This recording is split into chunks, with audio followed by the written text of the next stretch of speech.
seria da vida se não pudéssemos fazer hoje o que fizemos ontem? Um bocado mais interessante. Xadrez é um jogo para damas. Protesto, majestade. É o jogo em que mais se aguça o raciocínio. E para que aguçar o raciocínio? Para vencer na vida. Para isso não é necessário raciocínio, mas esperteza, dissimulação e sorte, como no truco. No xadrez há um rei como vós, e no truco há um blefe como tu. O xadrez é mais inteligente, o truco é mais divertido. A inteligência é sempre a coisa mais divertida, a diversão é sempre a coisa mais inteligente. Talvez seja verdade, verdade ou não, jogaremos o truco. Se é o vosso desejo, é isso ou mando-te de volta para aquele país cinzento.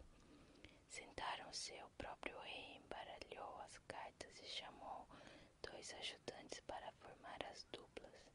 Ora a sorte ocorreu para o lado de uns, ora para o lado de outros, até que no momento o rei deu um violento tapa na mesa e gritou para o diplomata: Troco! Vossa Majestade me assusta com esses gritos. Tens ouvido muito sensíveis. Bem, eu retruco. Grite. Não preciso gritar, apenas retruco. Os gritos fazem parte desse jogo. Grite. Retruco. Mais alto. Retruco. Aceito. Mostra o teu jogo, patife. O rei ganhou, tinha um naipe mais alto. Ele passou a língua na carta, grudou-a na própria testa, deu socos na mesa, um piparote na orelha do diplomata e ficou dançando ao redor da mesa. Não é fácil divertir o monarca. Desde pequenos tem tudo e cedo lhes vem o tédio. Alguns consolam-se com possuir coisas, outros deliciam-se com intrigas, mas o mais comum é alegrarem-se humilhando os súditos, como era o caso do rei. Quanto mais paciente o homem, mais ele se deleitava em provocá-lo. O diplomata era um dos seus alvos preferidos, mas como um bom homem do norte, jamais perdia a compostura. O rei, após vencer 3 jogos, perguntou: Então, imbecil, não se cansou de perder? Quer que eu seja franco? Saia da rotina. Vossos gritos me desagradam mais que as derrotas. Se gritasses também, entenderias o espírito do jogo. Então há espírito nesse jogo, o espírito da ira, meu caro. Este há em todos os jogos, até no teu xadrez, até nele, embora camuflado. Assim não tem graça, a ira é como o mijo e a merda. Dá-nos agonia quando está presa, alívio quando a libertamos. Deve haver comparações melhores. Tente uma. Não gosto deste assunto. Não há outro. Nascemos irados por sermos expulsos do ventre materno e morremos irados por iremos servir de comida aos vermes. Falando em vermes, o que ides fazer com o ditador? Pequenas bolas de suor formaram-se na testa vermelha do velho regente. Ele se levantou, derrubando a cadeira, e jogou longe suas cartas. Esse era o assunto que tinha levado o diplomata até o palácio. Não falou antes porque primeiro queria alegrá-lo. O diplomata se divertia observando as reações destemperadas do monarca e, com o passar dos anos, desenvolvera técnicas para fazê-lo explodir como lava dos vulcões. O país inteiro comentava a ousadia do ditador, que ocupara uma cidade próxima à fronteira. É verdade que ele tinha lá suas razões. As terras que agora invadia, haviam sido tomadas à força. Do seu bisavô, que as havia roubado dos índios que as haviam recebido de Adão. Vossa Majestade pensa em negociar ou partir para a guerra.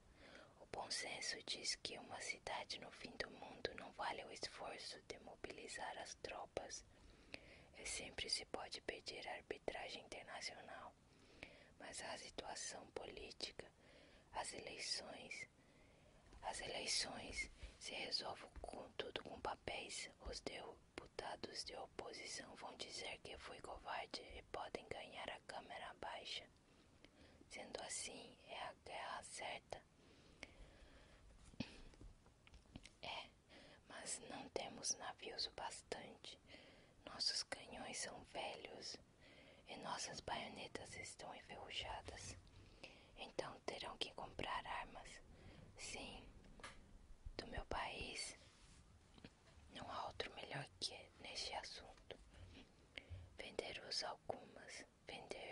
algumas armas é sempre um prazer. E para pagar teremos que fazer um empréstimo junto aos teus banqueiros. Então serão 2 prazeres. Preferia que tomássemos dinheiro para fazer escolas e plantações. Bobagem, os juros são os mesmos. O rei então vagou pela sala e, quando passou pelo espelho, ajeitou a coroa. Sabia que não tinha escolha, iria à guerra, não por ira aos invasores, mas por amor ao poder. O diplomata, enquanto ajeitava as abotoaduras, teve 2 pensamentos. O primeiro, que seu país lucraria com empréstimos e a venda de armas, o que talvez o ajudasse a conseguir uma embaixada na Europa. O segundo, que depois de muitos anos naquela terra não podia deixar de ter alguma simpatia pela sua gente. Chegou a imaginar que era como seus irmãos estivessem sendo mandados à morte. Depois avaliou melhor. Irmãos não, primos.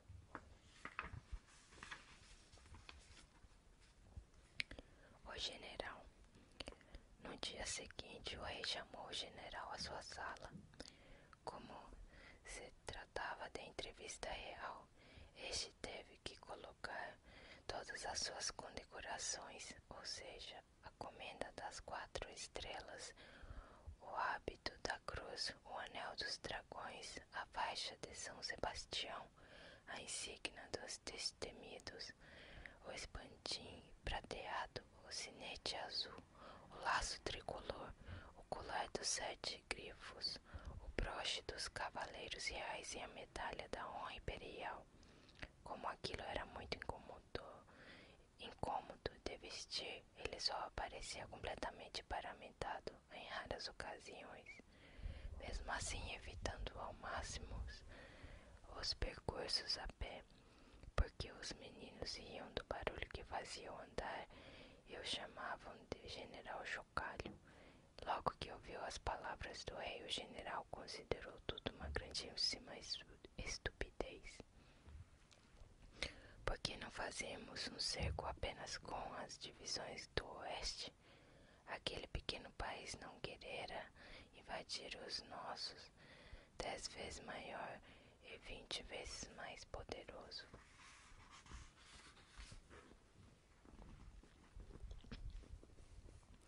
Já nos invadiu uma mísera cidade, quase uma vila, com diplomacia recuperar-se tudo.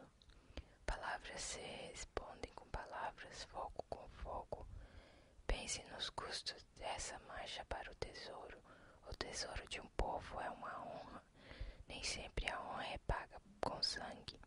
Então é da opinião que devemos responder brandamente e sem consulto. Uma coisa é ser brando, outra é ser prudente. Muitas vezes a prudência serve de máscara à covardia. Não sou covarde. Será que tens medo de perder o apelido de invencível, nem este, nem o de indestrutível, nem o de impatível. Não é o que parece quando comparo o destemido leão de ontem com o cauteloso jabuti de hoje. Insinuações desse tipo aborreciam profundamente o general. Ele sabia lutar contra sabres e floretes, mas não tinha a menor ideia de como defender-se dos alfinetes do espírito. O rei se aproveitava de tal fraqueza, talvez tenha aprendido um pouco da arte do diplomata. Se a pátria precisa, não fugirei ao meu dever. Ela precisa, e além disso, temos eleições pela frente. O senhor sabe o mal que as oposições podem nos causar com essa bandeira da pátria ultrajada. E por causa de uns tribunos de botequim vamos nos expor a essa marcha insana. Se eles conseguirem a maioria, terão de fazer guerra de todo modo. Mas aí outro general acolherá as glórias. Como assim? Tudo serás aposentado e teu nome não ficará na memória de ninguém. Será como se nunca tivesse existido. Isso nunca. E dizendo esse nunca, o general deu um soco na mesa, como que eu dizer aceito. Raras vezes a ira nos leva a sábias decisões. Essa também não foi uma delas. Ele deixou a sala real como passo decidido. Iria à guerra, não por ir aos inimigos, mas por amor ao renome. Chegando em casa, pegou tinta, papel e travou sua primeira batalha. Que uma guerra não começa com tiros, mas com despacho para o arsenal, convocação de praças, portarias encomendando novos uniformes, ordens de lavagem de bandeiras, mandos de aumento de ração dos cavalos, enfim, ninharinhas não muito heróicas. Terminando o trabalho, pegou sua pistola e foi até o jardim. Lá colocou 5 latas em cima de um tronco de árvore e, de uma distância de 20 passos, atirou, fazendo-as cair com apenas 6 disparos.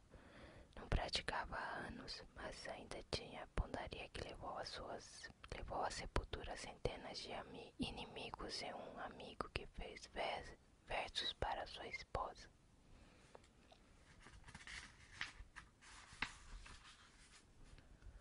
O coronel. O dia amanheceu frio e nublado, ao contrário da cidade que estava fervendo como nunca. Tanto os jornais de situação como os de oposição falavam da guerra. Os primeiros, que antes diziam que tudo deveria ser decidido pela pena e não pelo canhão, agora exaltavam a bravura do rei. Os segundos, que ainda ontem cobravam ação enérgica, agora falavam do sangue que iria encharcar uma terra de paz e manchar o rio da tranquilidade. Mudanças que demonstram que assim como assins que não são sims, mas nãos, há também nãos que não são nãos, mas sims, de modo que tudo não é sim, é na verdade talvez ou depende. O coronel, que não se aflige com esse problema semático, posto que durante toda a sua vida só disse sims, acordou na mesma hora de sempre, comeu o seu pão com toicinho, bebeu seu café e depois foi dar comida aos seus 56 pássaros, que cantavam alvoroçados ao avistar a sua gorda figura arrastando um galão de alpiste.